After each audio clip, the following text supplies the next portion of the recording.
Atos, capítulo 28, o último capítulo do livro de Atos. Tivemos aí durante 7 meses estudando o livro de Atos, foi uma bênção, graças a Deus. E 7 meses. Aqui a gente pega um capítulo por semana, né? São 28. E 3 meses, que a nossa revista vai para 3 meses. São 13 finais de semana. Ou para 3 meses, dá 13 finais de semana. Então só 26 capítulos a 6 meses. É mais uns 2 adicionais a 6 meses e meio. E teve 2 finais de semana que a gente não teve lição. Como, por exemplo, semana passada a gente estava no congresso. Então foram 7. E o outro foi do aniversário da igreja. A gente ficou 2 sem ter, então entrou 7 meses certinho. A gente ficou em 6 meses estudando o livro de João, foi 21 capítulos. Que teve um catifarte no meio, que é a lição. A gente ficou 4 meses estudando Hebreus e agora 7 meses estudando Atos. O nosso próximo estudo bíblico agora é o Sermão do Monte. O Sermão do Monte vai ser pedrada. É, assim, uma lição importantíssima. Eu costumo falar que, pense bem, a gente já tem o estudo do livro de Mateus na revista BD. Mas ainda assim, de 32 revistas, 32 estudos, eles preferem trazer o Sermão do Monte separado. Você tem ali o livro de Salmos, o Provérbio e Eclesiastes, por exemplo, Cânticos, numa lição só. Você tem ali a Epístola, 4 Epístolas Paulinas numa lição só. Mas o Sermão do Monte, ele está separado. Por quê? Porque tem sido o sermão mais lido, mais estudado ao longo dos anos. Vamos descobrir isso ao longo das próximas semanas. E vai ser um estudo recompensador, sem dúvida nenhuma. Essa é a minha passagem favorita da Bíblia há muitos anos. E eu confesso que eu estava ansioso para estudá-la. Finalmente chegou a época. Vamos aprender muito com o Sermão do Monte. Mas até lá, nós não chegamos ainda, né? Então vamos com calma. Eu sei que a gente faz tentativa de estudar a Bíblia, isso é bom, isso não é ruim. Mas a gente precisa concluir o livro de Atos. Então hoje vamos estudar o último capítulo de Atos. Eu vou acelerar um pouquinho mais porque a gente tem nossa prova no final para ver o que vocês sabem de Atos. Hoje é 13 ou 14? 14, né? 14. Vamos lá. O livro de Atos, ele é uma continuação direta do Evangelho de Lucas. O autor é o próprio Lucas. E ele começa mostrando a igreja. A igreja ali, os discípulos, após a morte e ressurreição de Jesus. Aí Jesus aparece aos discípulos, Jesus sobe ao céu em Atos 1:9. Então Jesus ainda aparece em Atos. A cronologia bíblica, em Atos é a última aparição de Jesus. Para não ter a cronologia bíblica aí, né? Qual foi a última aparição de Jesus na Bíblia? Não foi no Evangelho, não, foi em Atos. E aí, conta então que um discípulo substituiu o Judas, né? Que foi Matias, e aí depois segue ali no Pentecostes, Atos 2, depois mostra os milagres de Pedro, João, eles fazem a cura do coxo, Atos 3, depois eles são presos, interrogados, Atos 4, depois vem Atos 5, Ananias e Safira, é aquele negócio, mostra que a igreja toda estava doando, mas Ananias e Safira foi malandro, eles querem aparentar que deu um tanto, na verdade eles não deram nada disso. Tem também o parecer de Gamaliel ali em Atos 5, a escolha dos diáconos, tem um monte de coisa. E aí vai seguindo a história, vai seguindo. Até Deus derrama o Espírito Santo ali. Aí em Atos 8 tem um caso de Filipe e Eunuco. Deus derrama o seu Espírito em Samaria. Em Atos 9 a conversão de Paulo. Em Atos 10 o Espírito Santo agora aos gentios, né? Foi aos judeus, foi em Samaria, agora aos gentios. Lá na casa de Cornélio. E por aí vai. Até que a gente finaliza a história de Pedro em Atos 12. Finalizamos de ver a história de Pedro. E aí, damos continuidade então agora à história de Paulo. Mostrou a conversão dele em Atos 9. A gente vê que Lucas, ele sempre prepara o terreno antes de chegar. Igual, por exemplo, o próprio Barnabé. Barnabé, ele só vai ganhar destaque de Atos 13 em diante, né? A partir do primeiro viagem missionária com Paulo e tal. Ele mostra que ele que leva Paulo até os apóstolos, porque Paulo perseguiu os cristãos. Quem que é esse cara chegando aqui? Eu não gostei desse cara, Barnabé que leva. E lá em Atos 4, no finalzinho de Atos 4, antes de mencionar as ofertas de Ananias e Safira, é mencionada a oferta de Barnabé. Que na cultura judaica eles tinham muito disso, né? De comparar um com o outro. Então, graças a mais, Wesley. Pensa aí, ó, que tá do lado de Vitão aí, pra você ficar E aí eles compararam. Então, o contraponto de Ananias e Safira é Barnabé, que até então você não sabia quem era, né? Você não conhecia a Bíblia, obviamente. A gente vê que era importante. Aí João Marcos vai na primeira viagem missionária, acontece um probleminha, depois ele volta. Aí na segunda viagem missionária ele não quer ir. E aí Paulo faz uma terceira viagem missionária. E aí depois Paulo é acusado de ter levado um gentil lá dentro do templo.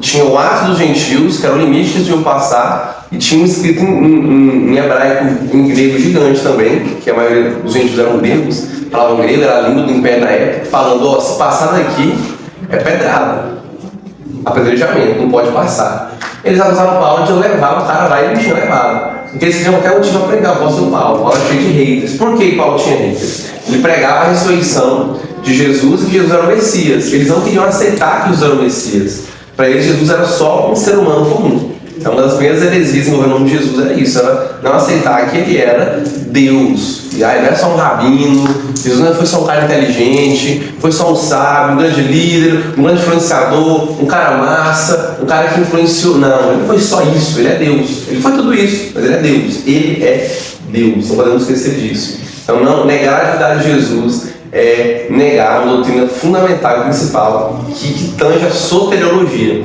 Então aí você pode chamar de heresia, né? A gente tem uma gente tudo de heresia hoje em dia, mas aí sim, pode falar com todas as forças, é heresia. Negar a divindade de Cristo é heresia, infelizmente algumas denominações têm negado. A exemplo dos testemunhos de Jeová, por exemplo, eles negam completamente a divindade de Jesus. Se Jesus fosse um avatar de Deus, né? O avatar, quem não sabe, é quando tem uma entidade acima do mundo, né, do terreno, e aí ela escolhe alguém e tipo atua através desse alguém, como se fosse um avatar mesmo, mas um ser humano normal, um de seus servos. Mas não, Jesus é o próprio Deus que encarnou, né, o verbo que desceu aqui. E aí a gente está aqui então na sessão que Paulo é interrogado e preso. Aí ele passou por vários governantes, né? Ele passou por Félix, Festo, uma galera aí. Passando por esses governantes, nenhum deles soltou ele. Nenhum dos governadores soltou Paulo. Um deles, inclusive, que era o Félix, estava esperando dinheiro, né? Que ficou sabendo da oferta missionária que ele levou e falou: rapaz, esse cara tem dinheiro. Então ficou aguardando tipo suborno. E aí Paulo apela para César. Ele viu que ele ia ser solto, ele apela para o imperador. Todo cidadão romano poderia apelar para o imperador. Quando você apela para o imperador, você tem que ir, não tem jeito, é um direito seu. Então você corre o risco de morrer, né? Porque você não pode ter um imperador à toa, ou corre o risco de ser absolvido. Porque você acha que o julgamento está sendo injusto? Não, eu quero que o próprio imperador me julgue, então. Não estou concordando com o julgamento, como ele não estava. Os judeus queriam matar Paulo. Eles queriam julgar ele em Jerusalém, né? Falaram, não, leva para Jerusalém para me julgar. Eles não queriam julgar ele em Jerusalém, eu matei no meio do caminho. E os governantes, percebendo isso, não fizeram. E eles reúnem e falam assim, rapaz, aí o Festo chega em Agripa e fala, rapaz, para matar Paulo, para levar Paulo para o imperador, a gente precisa ter algum motivo. Eu não vou chegar lá e falar assim, tá aí, é para o senhor. Beleza, ele é um criminoso, né? Ele tá preso, qual são os crimes desse cara? Não sei, não pode, de brincadeira, tem que ter alguma coisa, tem que ter algum crime de se acusar o cara ali. E tava difícil de achar, porque como ele mesmo disse, falou, cara, por mim, podia soltar ele, cara. Esse cara, eu não vejo motivo dele ser morto pela nossa lei romana, que os judeus queriam matar Paulo, igual fez com Jesus, e muito menos ser preso. Então, se nem era pra estar preso, a gente ser morto. E aí, quando Agripa vem, ele entendia da cultura judaica, né, conversa com Paulo, ele chega na mesma conclusão. Ele fala, não, se esse cara vai para a sério, solta ele agora. Nem solta não, gente. Nem solta não. E era do plano e propósito de Deus que Paulo fosse até Roma. Lembra que Paulo recebeu essa profecia? No mesmo jeito que deu esse testemunho aqui, você vai dar esse testemunho lá em Roma. Lembrando que Paulo nunca foi a Roma. Nunca. A essa altura, Paulo já tinha escrito a Epístola aos Romanos. A Epístola de Paulo aos Romanos é uma epístola que Paulo nunca foi, uma igreja que Paulo nunca visitou. Paulo nunca tinha ido em Roma.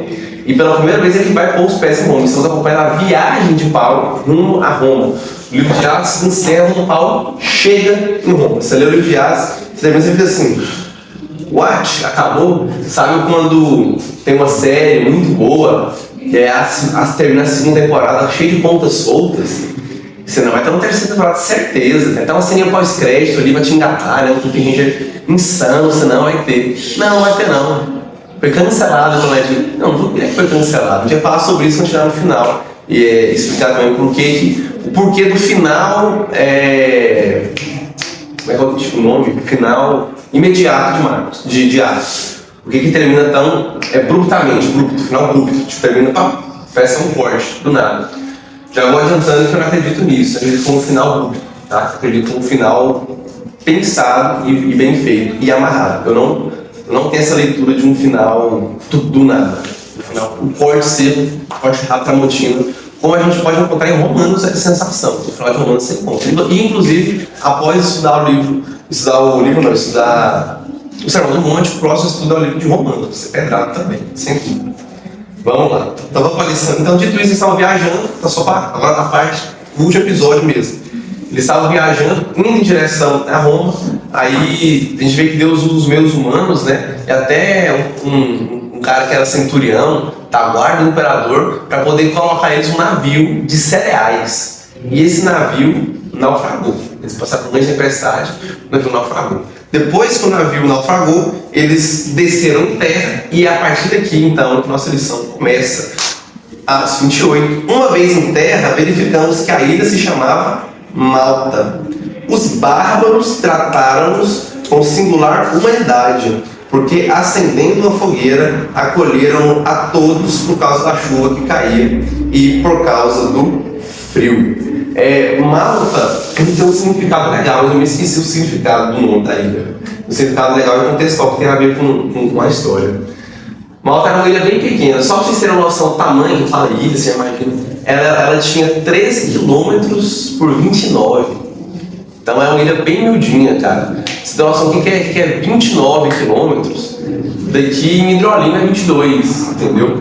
Era 29 de largura por 13 de comprimento. Aliás, 13 de largura e 29 de comprimento. Então era bem pequeno, não é uma ilha tão grande. Essa ilha foi dominada pelos fenícios 1000 anos antes de Cristo. E o Império Romano, obviamente, dominou ela também. Então lá tinha um governador romano, tinha um cara romano que comandava a história, e ele possivelmente é o que aparece aqui nos versículos seguintes. Enfim, quando fala assim, os bárbaros nos trataram com singular humanidade. Eles estavam muito frio, era inverno. Paulo falou que não era bom navegar no inverno. Naufragou o navio, não escutaram Paulo. Os caras acenderam fogueira ali, porque, cara, tava quente, né? Eles queriam ficar quentinhos, tava frio pra caramba.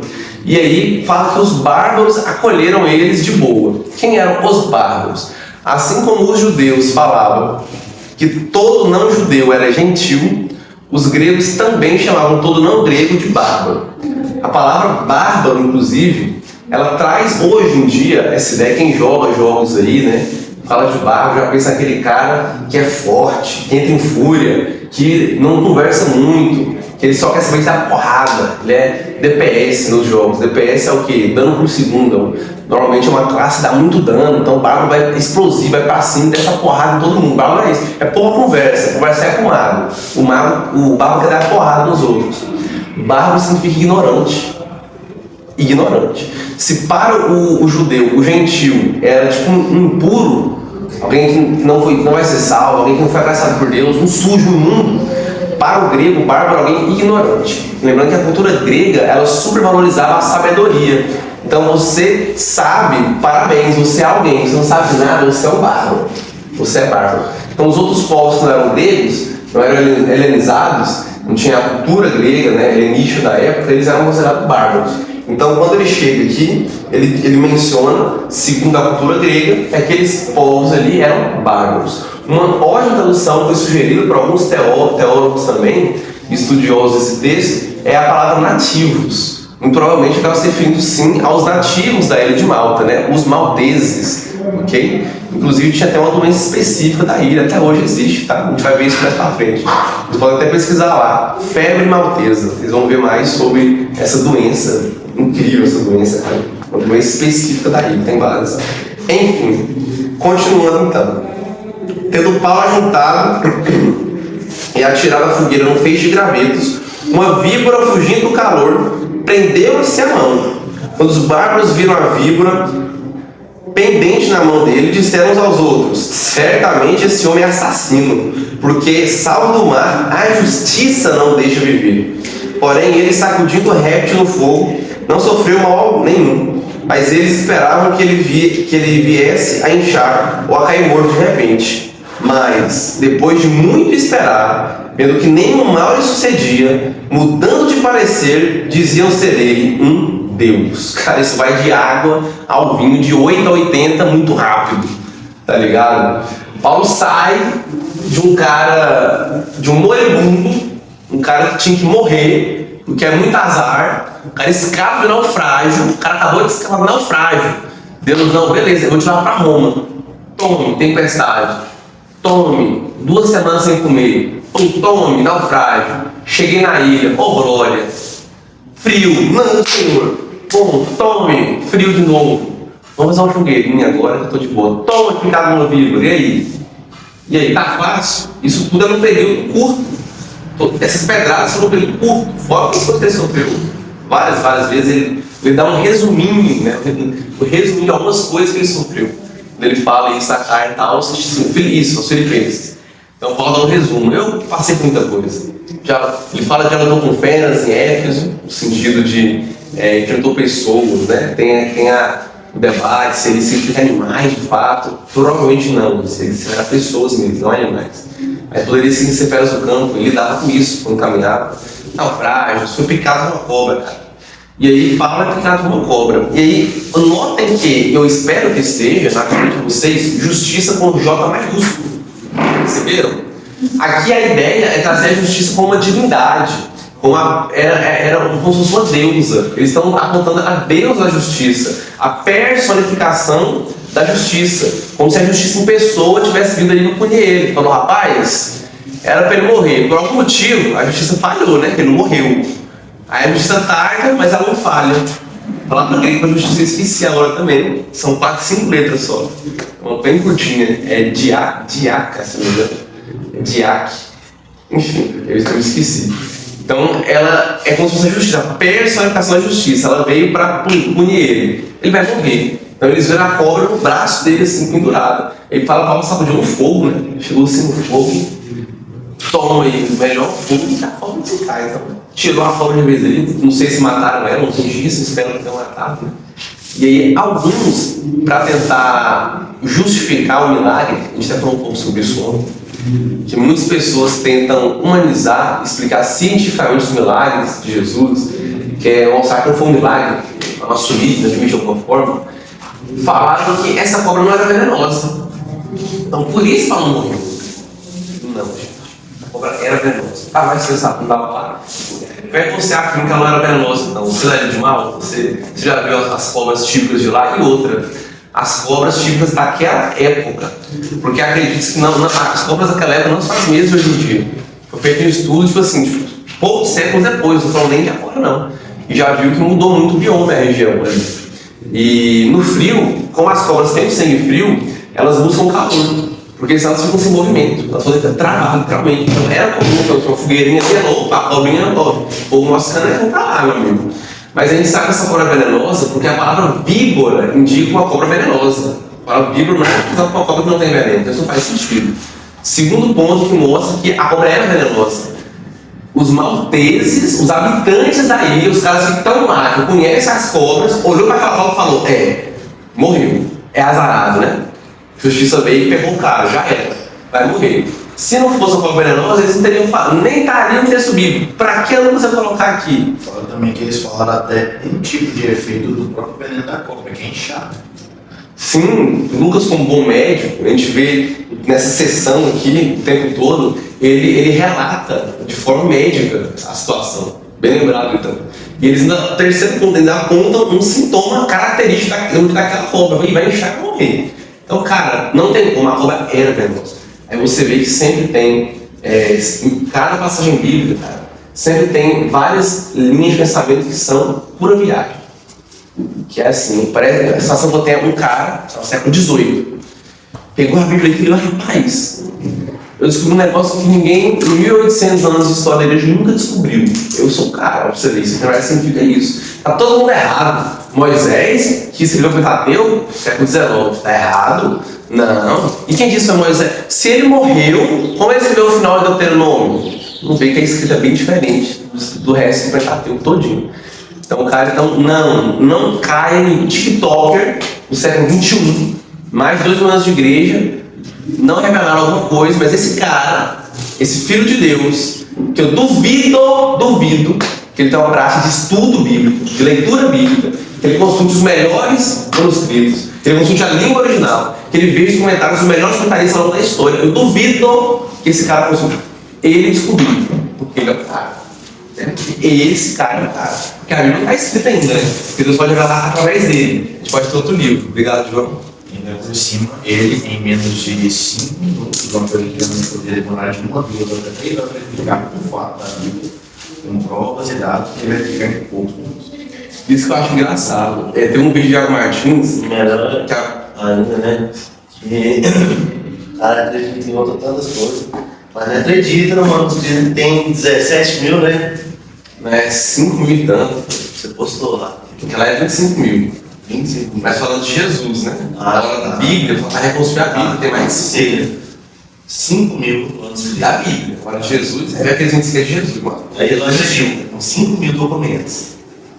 Mas acredita em 2 teorias, quer dizer. E aí a Bíblia fala adulterada, né? Aqueles 5 documentos para mostrar que a boca é adulterada. Tem um vídeo de Iago Martins, que ele responde, com certeza já deve ter assistido, que ele responde a uma mulher que fala: eu vou te provar que na Bíblia não fala sobre os homossexuais. Vou te provar, na língua no hebraico. Aí ele, engraçado, vai me provar, eu tô vendo que o vídeo tem menos de 3 minutos. Ela vai se provar. É o que então falou. Os caras têm um negócio, não dá pra você falar em pouco tempo. Tem gente que delonga demais, tem gente que enrola, tem linguiça. Tem gente que resume. Então assim, se você for expor o negócio, tem coisa que demora, cara. Exposição. Não sei, vai.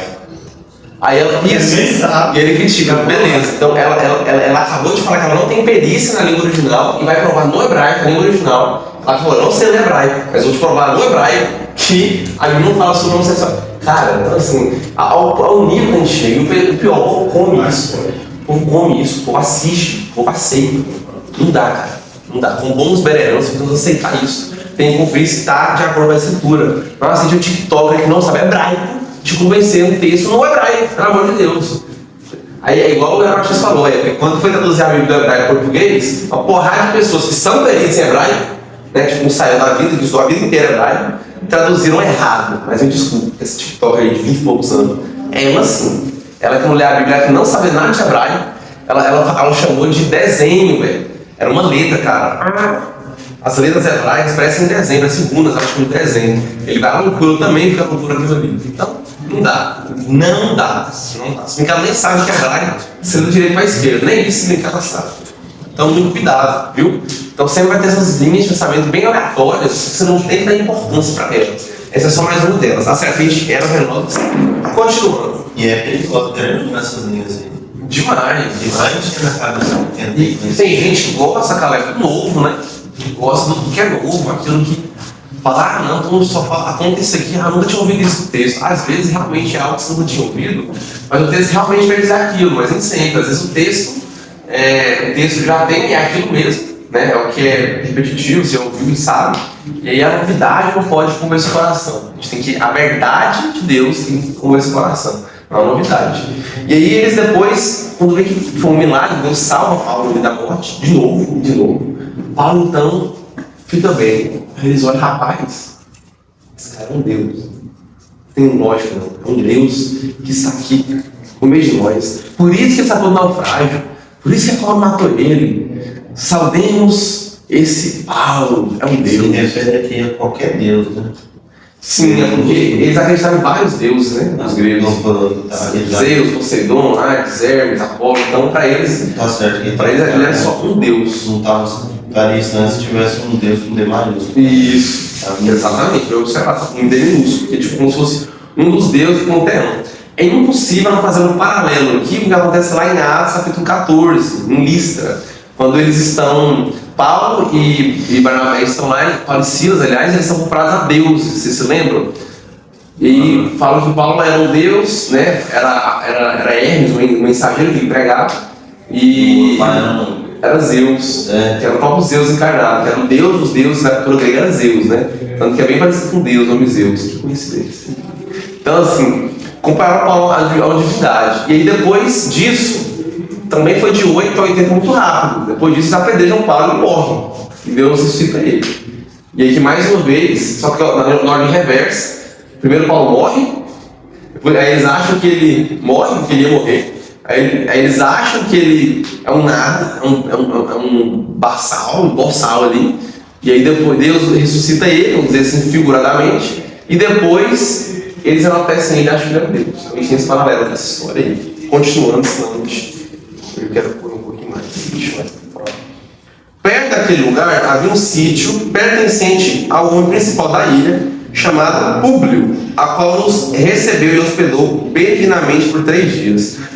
Aconteceu achar-se enfermo de disenteria, ardendo em febre, o pai de Públio. Paulo foi visitá-lo e, orando, impôs-lhes as mãos e o curou. À vista daquele acontecimento, os demais enfermos da ilha vieram e ficaram curados, os quais nos distinguiram com muitas honrarias e, tendo nós de prosseguir viagem, nos puseram a bordo tudo o que era necessário. Quando Paulo chega na ilha, Públio é o cara que comandava a ilha.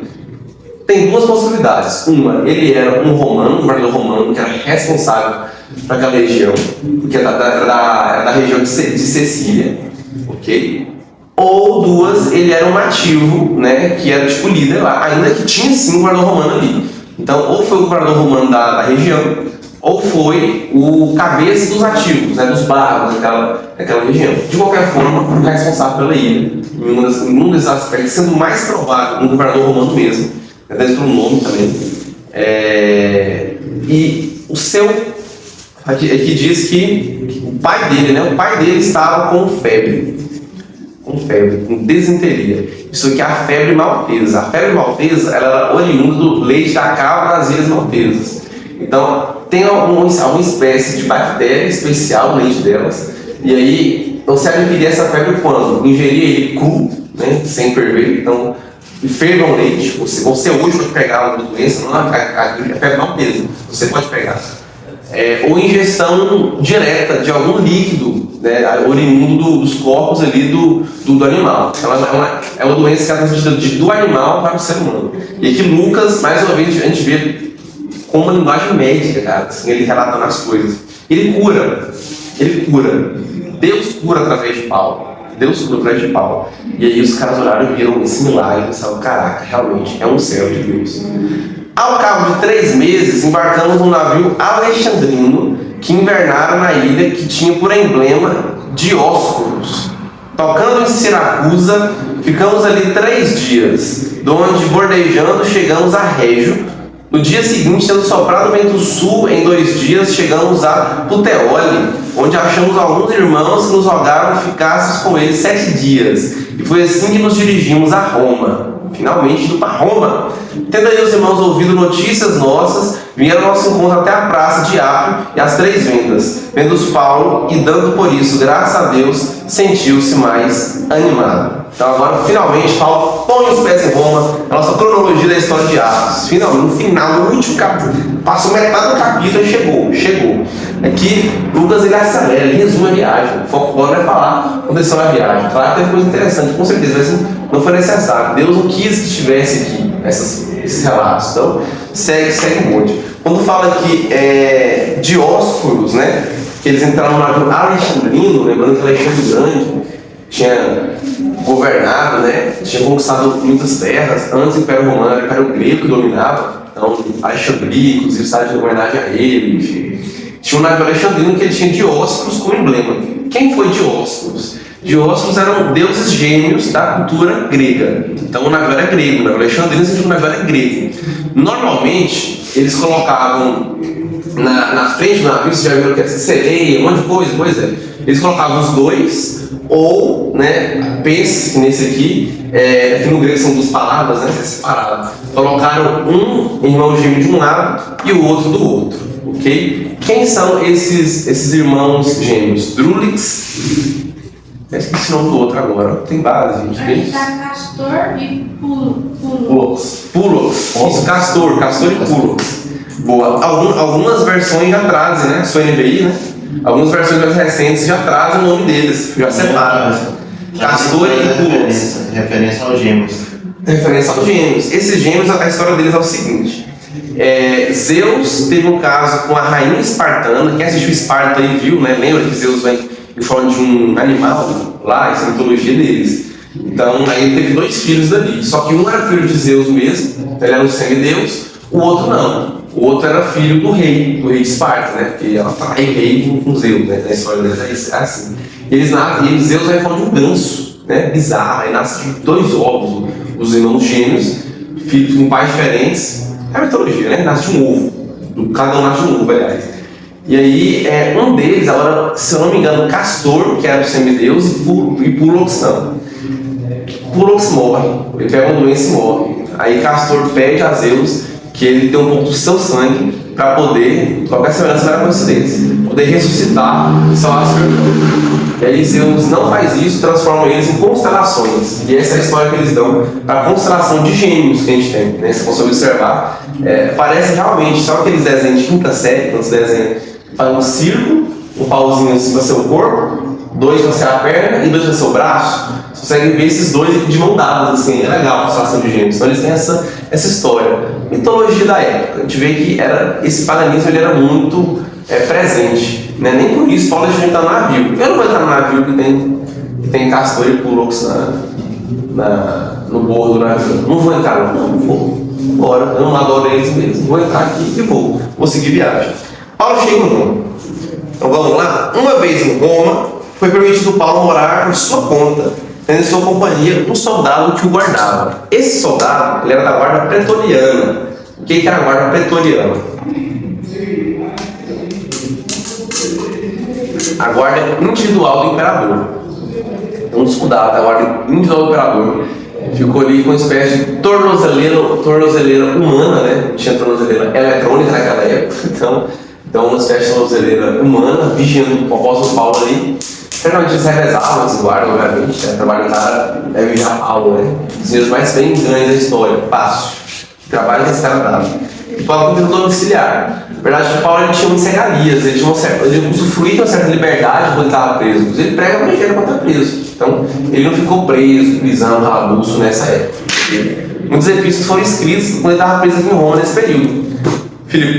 Filipenses, Epístola Alegria, Filemão, Colossenses também foi escrito aqui nessa época, né? E mais um que eu esqueci, que outros ele escreve depois que ele saiu dessa prisão. Estamos aqui no ano 61 depois de Cristo, quando Paulo chega em Roma e é preso em Roma. E em Roma ele fica preso por 2 anos, chegando no ano 63 depois de Cristo. Ok? Continuando.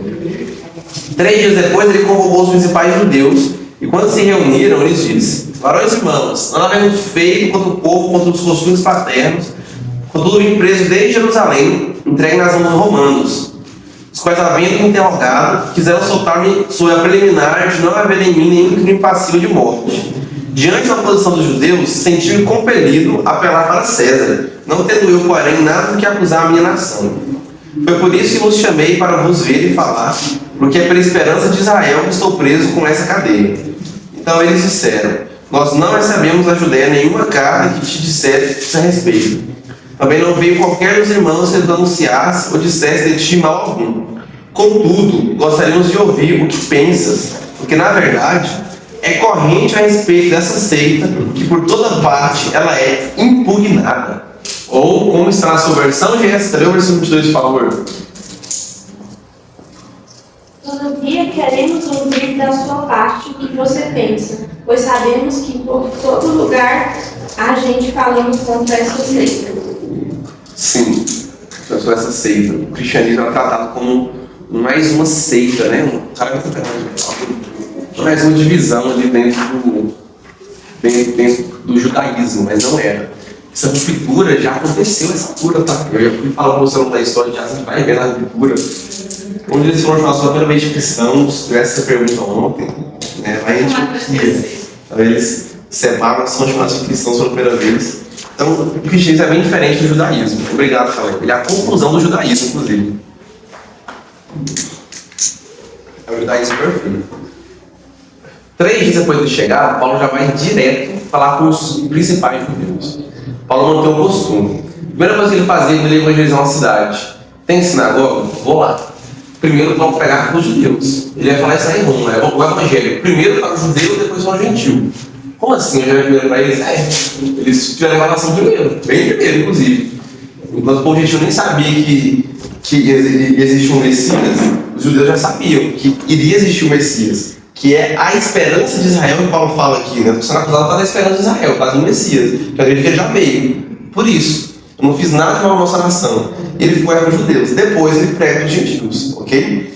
Aí ele é interrogado e eles falam, cara, eu tive que falar para César, porque os caras me mataram. Eu fui obrigado, eu me senti compelido. Né? Compelido você faz uma ação livre, porém forçada, porém não foi livre, entende? Você escolhe, mas escolhe porque tem algum tipo de pressão ali, você está compelido, você foi meio que forçado a escolher aquela situação. Você poderia não escolher, mas você foi compelido a isso, entendeu? Você foi compelido a escolher isso. Então Paulo prefere ir para César que morrer nas mãos dos judeus no caminho de Jerusalém, obviamente. E Deus falou que ele tinha que ir para lá.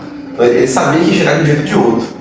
Mesmo com tribulação, mesmo com tempestade, mesmo com picada de víbora venenosa, mas ele chegou, graças a Deus por isso. Chegou a ficar 2 anos aqui, pelo menos, preso, pregando o evangelho nesse período.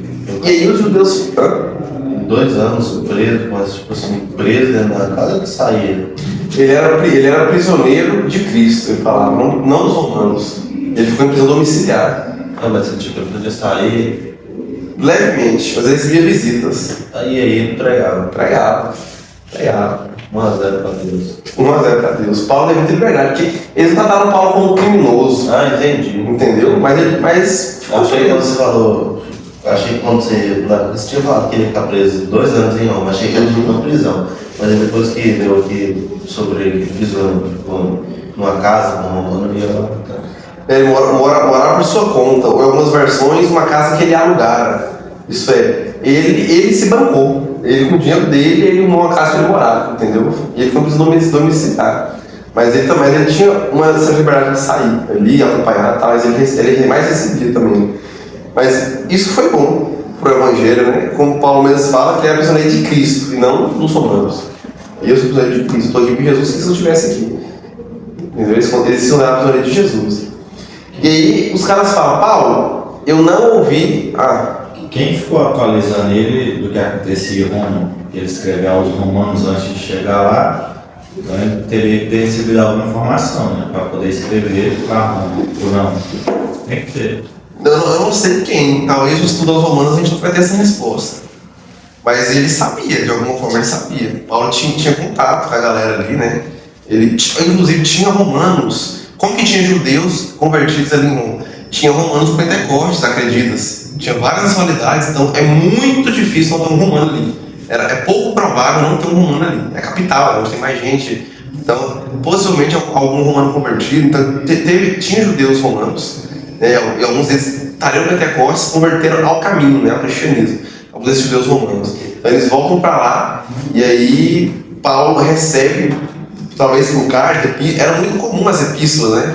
Eles levam epístola, toma aí e tal, carta. Tanto que aqui mesmo no texto eles falam, não, a gente recebeu uma carta a seu respeito. A notícia, ou eu vou até você e falo, né? Como por exemplo, Onésimo chega em Paulo e fala sobre Filemão, como é que tá a história lá, ou carta. A gente vê também que a Chloe, né? Chloe chega e fala para Paulo, vai falar em Coríntios o negócio, ao invés de mandar uma carta, ou é epístola, ou alguém chegou e falou. Então eu não sei, mas talvez estudando Romanos a gente descobriu como que ele ficou sabendo, né? Da igreja. Mas pelo que a gente vê aqui no livro de Atos, ele sabia, de alguma forma ele sabia. Ele menciona a famosa viagem que ele queria fazer à Espanha também, né, Epístolas Romanos, né? E ele está levando uma oferta missionária. E ele fala que espera que os irmãos ajudem também a oferta missionária. Para as Epístolas Romanos. Então Paulo tem a expectativa, mas ele nunca precisou para lá. Ele não conhecia e tinha uma igreja lá. Oriunda, muito provavelmente, de judeus convertidos ao cristianismo no Pentecostes. Então, que passou muitos anos aqui no Pentecostes. Passou quase 30 anos. Ele foi apresentado a César antes da prisão ou depois que ele ficou preso 2 anos? Ou nesse meio termo? Não fala aqui, na Bíblia não. Mas ele foi depois, né? Depois que ele ficou preso, Então ele foi, aqui não fala, mas eu acredito o seguinte, que ele foi apresentado a César e ele foi solto. E Paulo é solto depois, ele fica preso. Com alguns argumentos ele ficou preso, não sabe? Ele não ficou preso. Ele sabe que ele ficou preso. Ele morreu lá comigo. Foi irmão? Ele morreu? Paulo sai, sim. Quando terminar eu vou contar isso. Quando falar a lição eu vou contar isso. Vou falar o além do que está no texto. Primeiro eu vou falar o que está no texto. Você fala que esse trem vai cortar a Luísa. Eu vou falar o que vem depois, né, de Paulo até a morte. Eu não falo até a morte de Paulo. Mas vamos terminar aqui primeiro. Paulo prega em Roma. Havendo-lhe eles marcado um dia, vieram em grande número ao encontro de Paulo na sua própria residência. Então você não podia sair, prega em casa, não tem jeito. Então, desde a manhã até a tarde, eles fez uma exposição em testemunho do Reino de Deus, procurando persuadi-los a respeito de Jesus, tanto pela lei de Moisés, como pelos profetas. Então, a gente vê aqui um método, né? Exposição. Exposição, é o que está no texto. Paulo pega o Antigo Testamento, pega os escritos, pega os profetas e fala, ó, Jesus é o Messias, está aqui, isso, aquilo. Então, a base da pregação de Paulo era o Reino de Deus e a salvação em Cristo Jesus. A base era essa. E ele expõe. Houve alguns que ficaram persuadidos pelo que ele dizia. Outros, porém, continuavam incrédulos. Isso me lembra muito o Evangelho de João. João o tempo todo, ele tirou contra a parede. Ele joga o leitor contra a parede. Você lê o Evangelho de João, e João fala, ó, Jesus fez um milagre e tal. Uns creram, outros não. Jesus fez isso, aquilo, falou isso, aquilo. Uns creram e outros não. A gente vem aqui em Atos, no parece que usa de mesmo artifício. Ele fala, ó, uns creram e outros não. É assim.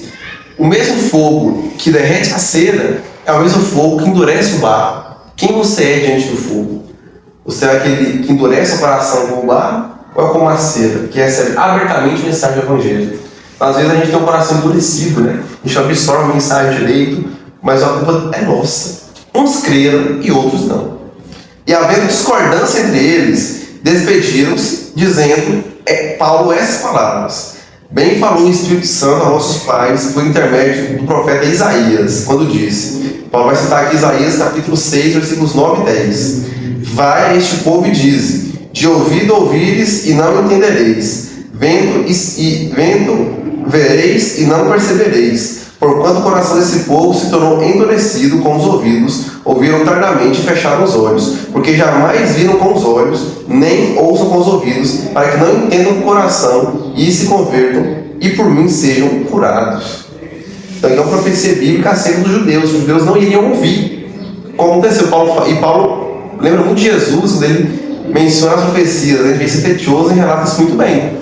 Jesus fala, ó, aqui se cumpriu as profecias, aqui isso, aqui aquilo, tal. Aí Paulo, pois é, vocês não acreditaram aí, mas está escrito também, que alguns vão acreditar. E aí? Ainda assim, uns creram, outros não. Quem é você? Você é do que crê, ou você é do que não crê? Quem é você quando recebe o Evangelho? Quando recebe a palavra de Deus, o mesmo fogo que derrete a cera, é o mesmo fogo que endurece o barco, endurece a argila. Então, alguns endureceram o coração, infelizmente, não creram na mensagem. Tomai, pois, o conhecimento de que essa salvação de Deus foi enviada aos gentios, e eles a ouvirão. Ditas as palavras, partiram os judeus, tendo entre si grande contenta. Então, esse versículo em colchetes, algumas versões mais recentes nem contém ele, viu? Porque ele não consta nos manuscritos, provavelmente ele não era para estar na Bíblia, muito provável mesmo. Mas, 29? O 29. Mas não afeta em nada, né? Que já falou que teve uma discussão aqui, uma grande contenda deles. Está escrito mesmo. Tá? Então, tá normal. Outros manuscritos antigos não traziam esse tipo. É muitos mesmo. Então, assim, pesa muito. Que tem uns que até que vai, tá? Você acha que não tá nos melhores, mas tem uma quantidade até grande. Esse não, esse aqui é. Não tinha que estar aí de jeito nenhum, mas não vai afetar em nada. E mais uma vez, meu Deus, vai ter esse negócio na Bíblia então, aí. Ele, poxa, ele tá indicando. A gente está escrito, tá lá, como? Tá aí, ó, tá indicado, tá te enganando. Justamente, isso valida ainda mais a escritura. Que até para colocar, a gente coloca um cuidado, indicando que, ó, pode ser que não seja verdade.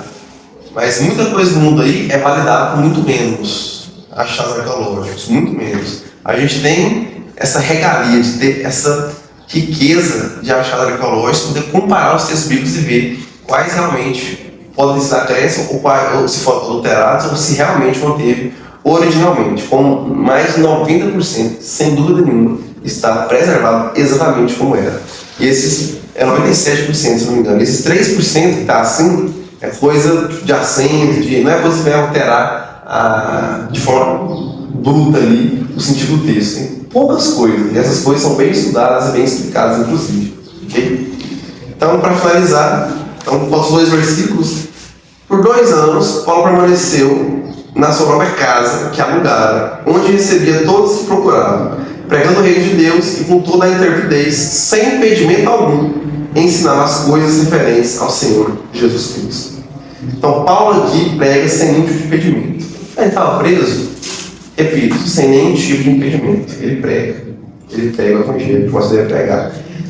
Deus não te colocou em Roma para você aproveitar a viagem. Do contrário, vai ter naufrágio. Deus não te colocou em Roma para você aproveitar a estadia, para você aposentar e ficar tranquilo, parado, enquanto tem uma vigilância, um guarda, né? Te vigiando, não. Deus não para onde você pegar o evangelho. Deus te leva e te coloca para trabalhar na seara do Senhor, para trabalhar na obra do Senhor. Sai da sua zona de conforto e vá pregar o evangelho. Vá trabalhar na seara do Senhor. Faça isso. O livro de Atos aqui termina, então. O que acontece depois do livro de Atos, então? Porque ele termina de forma muito rápida, né? Parece que tinha mais coisa para falar. Não. Vamos lembrar que um dos grandes propósitos do livro de Lucas é mostrar que os cristãos não apresentavam nenhum tipo de ameaça ao Império Romano. Ou seja, o Império Romano não achou nada para acusar. E aí Lucas queria mostrar só até aqui. E é o que eu acredito, que Lucas realmente só quis mostrar até aqui. Ele fecha, ele amarra a história, na minha visão. Ele não deixa pontas soltas. A gente é curioso.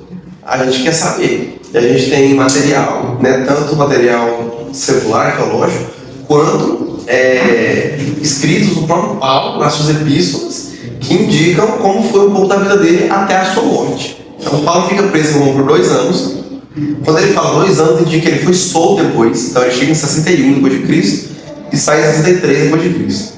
Então ele é solto em 63, ele fica 3 anos, né, em viagem. Inclusive, é interessante, algumas pessoas, alguns estudiosos gostam de chamar esse naufrágio dele aí de 4ª viagem missionária.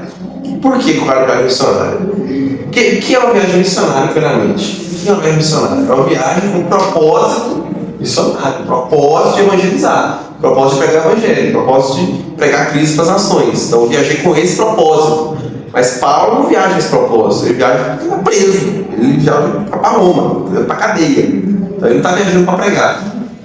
Mas toda viagem que tem um missionário se torna uma viagem missionária. Paulo prega o evangelho.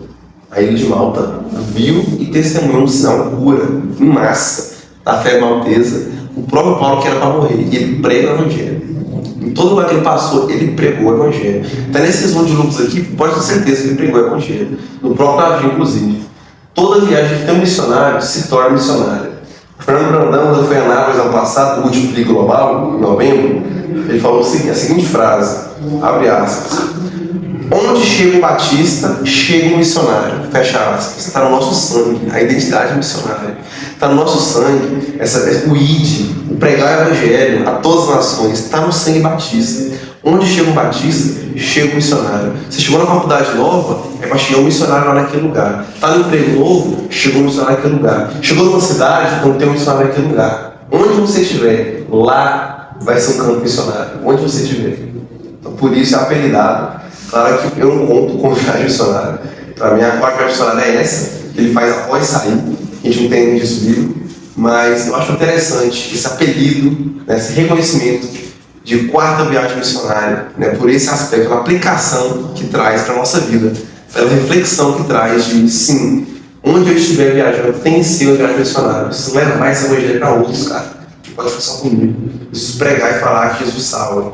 Então, enfim, Paulo sai e entra a 3ª viagem missionária. Aí, muito provavelmente, ele visitou a igreja de Colossenses, Coríntios, né? Aí tem um mapeamento todinho ali onde ele passou. A gente vê que quando Paulo escreve Filemão capítulo, versículo 22, Filemão é capítulo único, né? Lá em Filemão 22, alguém pode ler pra gente aí?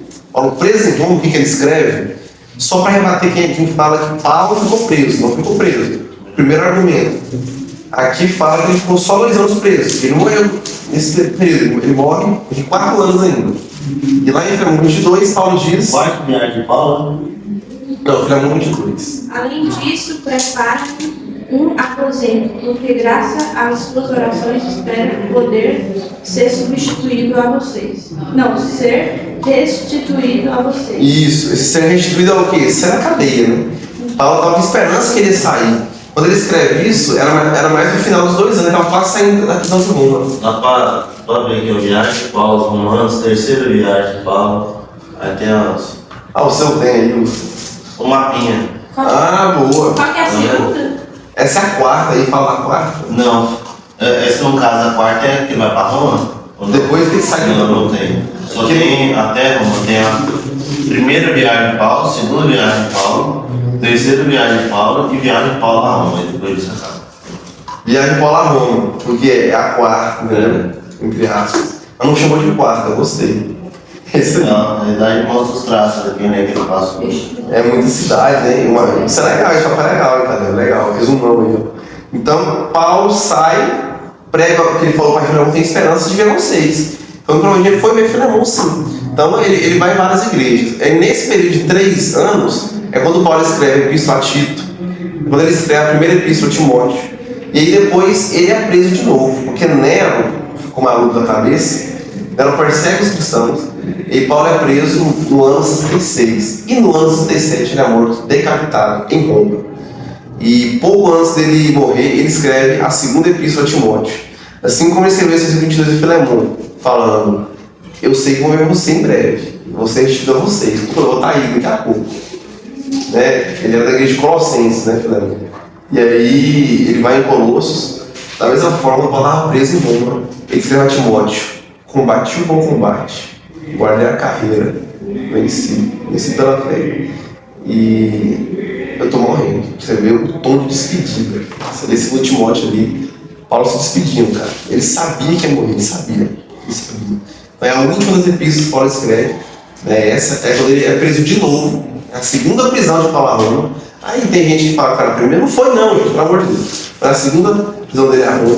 Então ele preso em 61, sai em 63, fica 3 anos solto, até 66, quando ele é preso de novo, e em 67 ele morre decapitado, mas ele morre feliz e sabendo que ele completou aquilo que Deus designou que ele deveria fazer. Quem mata ele é o Nero, né? O que ele apelou para ele, César. César era o Nero, César é um título. Então Nero era o César, era o imperador. Morreu porque apelou pra ele. Não. Ele apelou e foi inocentado, ele foi solto. Ah, por que ele morreu, né? Perseguição aos cristãos, Nero fez uma perseguição insana aos cristãos. Ah, tá certo. Lembra que ele tava fogo em Roma e até acusa a gente, tá? Então, a perseguição de Nero. Então ele é preso e é morto, decapitado, até mesmo pelo... E o filme Paulo, Apóstolo de Cristo, é um filme bom que mostra isso. Mas assistiu. Mostra esse final, né? Nossa, esse E versículo. Lucas com ele. É pesado, é pesado. Lucas o tempo todo com ele escrevendo nas cartas. E aí eu comecei com a senhora falando sobre isso, né? A gente estava indo para Quixás e pastor.